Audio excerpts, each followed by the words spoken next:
अक्सर हमने ये सुना है कि कैलाश पर्वत पर जाते हैं कई संत ऐसे जो कैलाश पर्वत के ऊपर तो नहीं जाते लेकिन उस क्षेत्र में जाते हैं, यानी कि वो तो चीन का हिस्सा है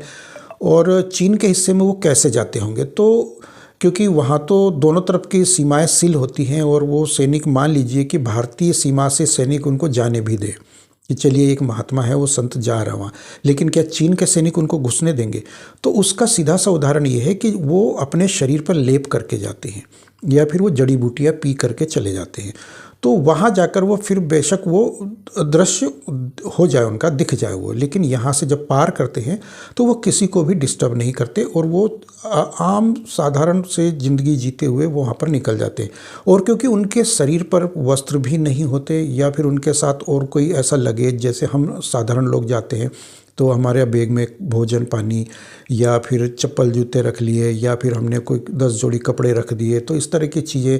कि बहुत सारा सामान रख के हम ले जाते हैं, तो उनको कहाँ छुपाएंगे, कैसे रखेंगे? वो अपना एक कमंडल होता है और एक आध कोई उनका अस्त्र शस्त्र वगैरह होते हैं, वो उसी के माध्यम से वो पूरी यात्रा करते हैं।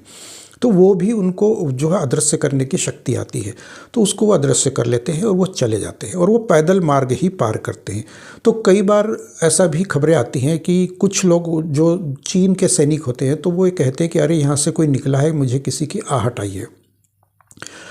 तो वो खबरें अक्सर प्रकाशित होती है विदेशी मीडिया में, लेकिन भारतीय मीडिया में वो प्रकाशित नहीं होती हैं। विदेशी मीडिया को अगर हम बारीकी से जांच करें या इस तरह की खबरों पर अगर हम ध्यान दें, खास तौर पर विदेशी लेखकों की पुस्तकें अगर हम अध्यात्म के विषय में पढ़ें, हिमालय से जुड़े हुए अध्यात्म के,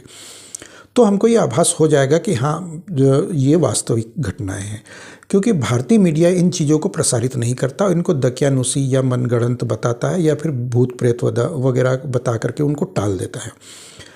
तो विदेशी मीडिया इनको खुल करके बताने का प्रयास करता है और इनमें फिल्में भी बनती है और ये फिल्में बना करके उनको दुनिया को दिखाता है और उन्हीं फिल्मों की नकल फिर हमारा बॉलीवुड करता है, जबकि हम डायरेक्ट नहीं बनाते। ये हमारा दुर्भाग्य है।